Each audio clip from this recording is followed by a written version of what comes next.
Over the last 2-ish years, I've reduced my screen time to 5 minutes per day, fixed my anxious morning routine, and gotten into bouldering, golf, cycling, surfing, open water swimming, and running. And lots of you want to know if I still do any of that. So I'm going to tell you now because this video is a Q&A. Okay, first question. Do you still do everything from your morning routine video? No, kind of. The big takeaway that I had after that video was it's really wonderful to be a part of something bigger than yourself. The way I saw it was it doesn't matter when you wake up or whatever you need to get done, so long as you can get out the door and do something that matters to you. I think being passionate about something or knowing that you're helping people in some way isn't enough to make like 6 a.m. feel nice, but it's enough to, I don't know, just get you out the door. I also don't do the Pomodoro method, and I think I stopped doing that about a week after the video.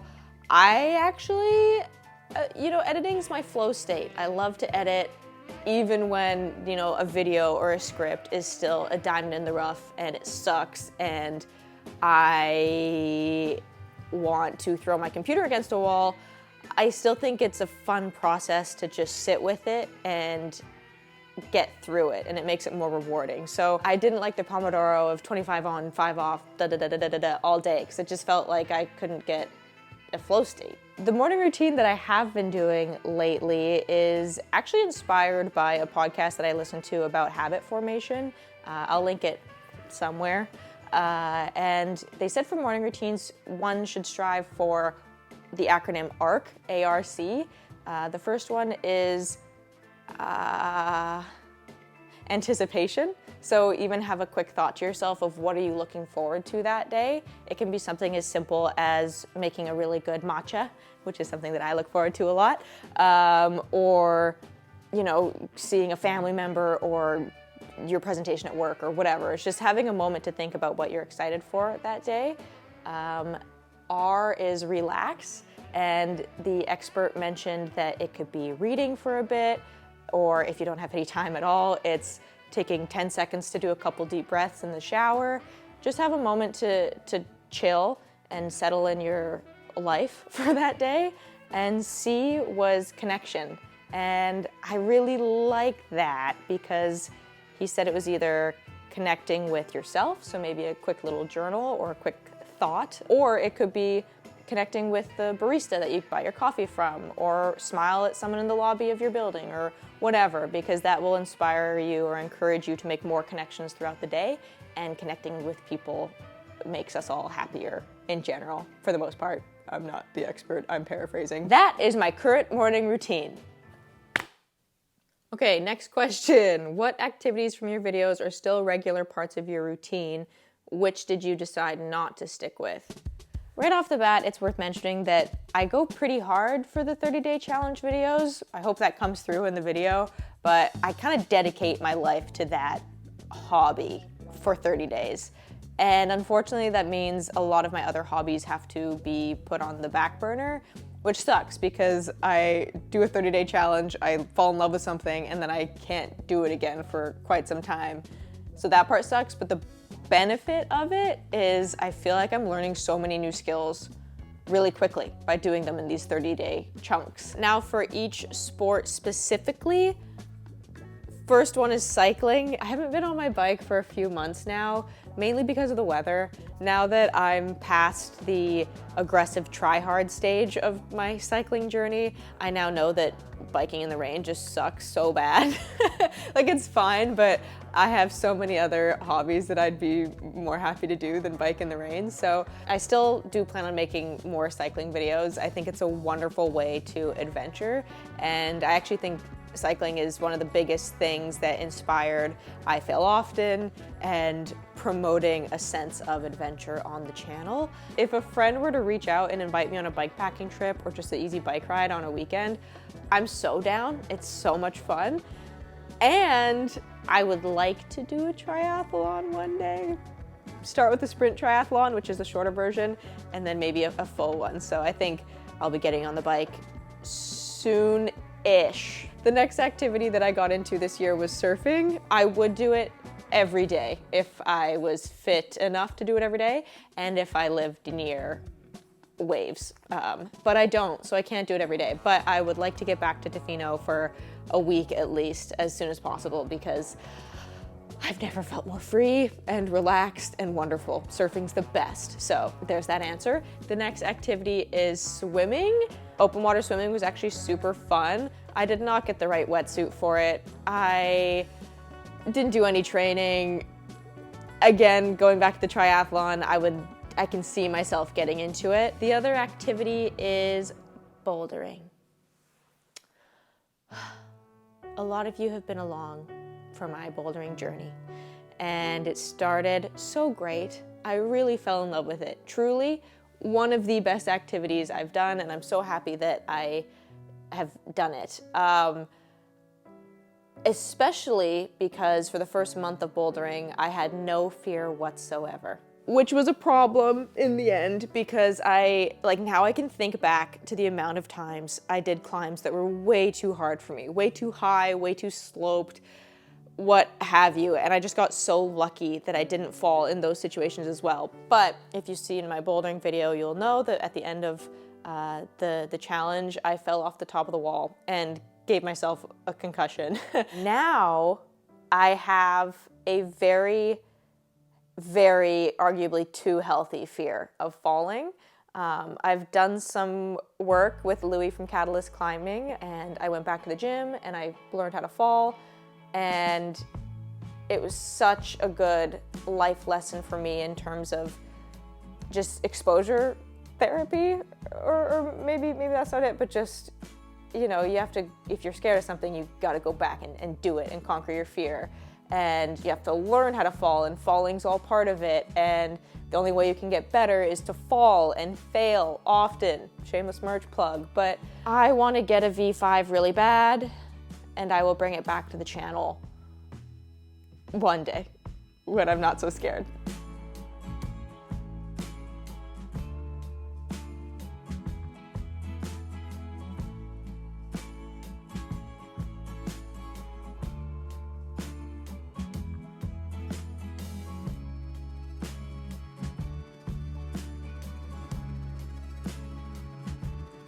The hobbies that I have in my regular day-to-day routine now are stretching every day. I do 5 to 10 minutes before and after every workout. I lift weights 2 times per week, and I run 3 times per week.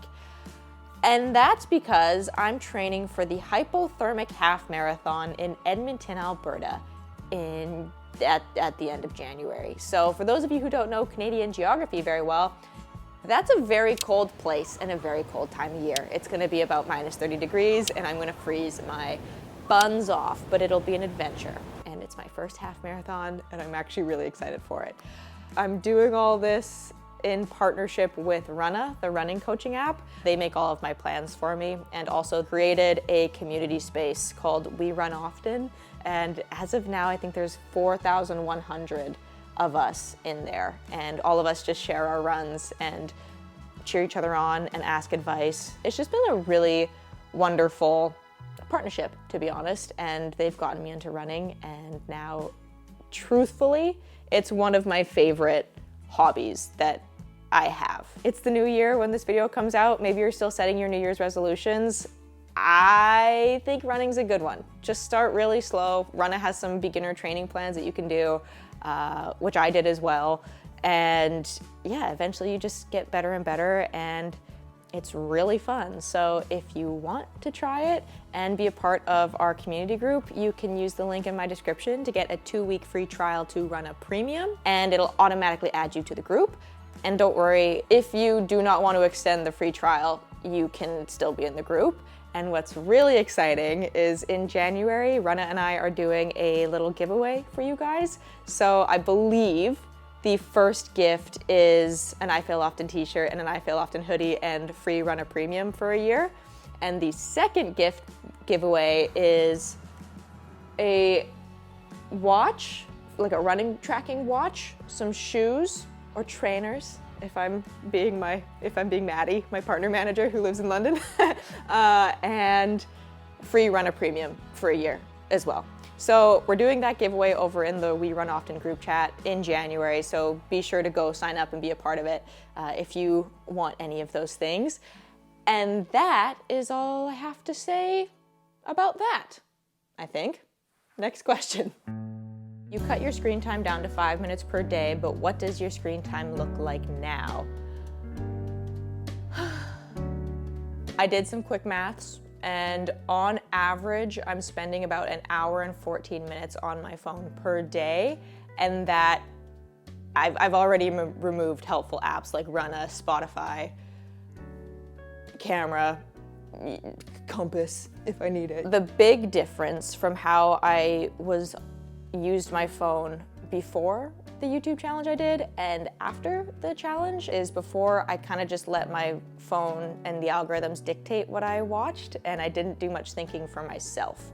And I now try to do my best to use my brain and pick content that I actually want to watch, not just stuff that I'm letting algorithms feed me and make me sad. So a couple other things worth touching on that were in that video. Meditation. I used to do it all the time. I think there was like a 6-month period where I meditated every morning for 5 to 10 minutes and I really enjoyed it. Then I got a concussion and everything went out the window. Then the alarm clock that I got in the video is still one of my favorite purchases ever, and I use it every day, and I sometimes travel with it, and my phone doesn't go in my bedroom. I still leave it out in its little charging area in my dining area, and yeah. I'm never in bed with my phone. And the last thing I'll touch on from the no phone stuff is I still keep all of my notifications off all the time, to the annoyance of all of my friends and family. Next question. What were your favorite books of 2025? Yeah, okay. I really got into ACOTAR this year. Not like really got into it, but it's just, I read them and it was so fun. I don't know why I was against it for so long, maybe because it was so big on social media and whatever, and I just am a Grinch and didn't want to enjoy things that other people enjoy. It's so much so that the first book I ordered online because I was like, I can't be seen buying this. I know, I'm the problem, I'm sorry, but I was like, I can't be seen. And then after the first book, which truthfully I didn't actually really enjoy that much, but I just couldn't put it down weirdly, and they got better afterwards, but I needed the next one faster. So I would go to the bookstore and buy it, and at the till, every person would be like, oh my God, I love this book so much, and like, remember what happened in the last one, and da-da-da-da. And it became this community experience that I haven't had since I read Twilight or Harry Potter as a kid.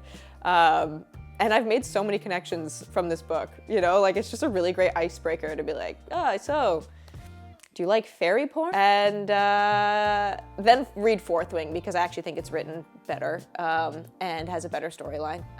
Again, I really like ACOTAR, I'm just saying. And now I'm on Quicksilver, which I'm enjoying as well. But my other favorite fiction books that I read this year were The Martian and Project Hail Mary by Andy Weir. And my favorite non-fiction books were On Writing by Stephen King and 4,000 Weeks by Oliver Berkman.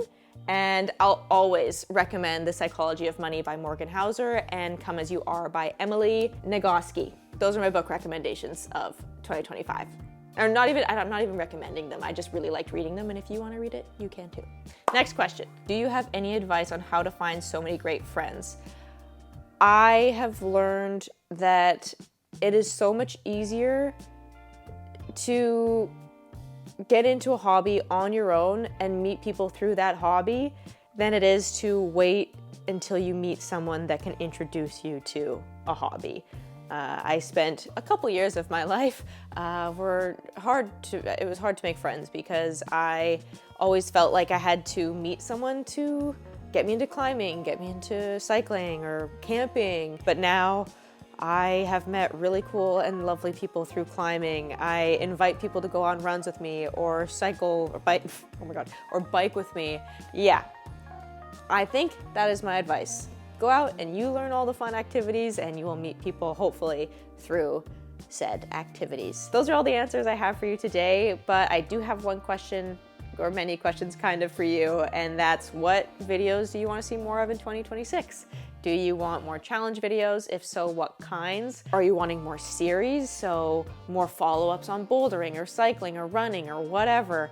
Are you excited about the idea of a half marathon, maybe marathon, maybe sprint triathlon video? Do you want more Q&As? This actually has been really fun to do and I hope you liked it. Do you want more Larry? I could always bring him back around more often if you want. We'll see if I can convince him. And that's it, I guess. I hope you have a lovely rest of your day and have a wonderful 2026 or 27, 28, 29, 30, whenever you're watching this. Bye. Nailed it.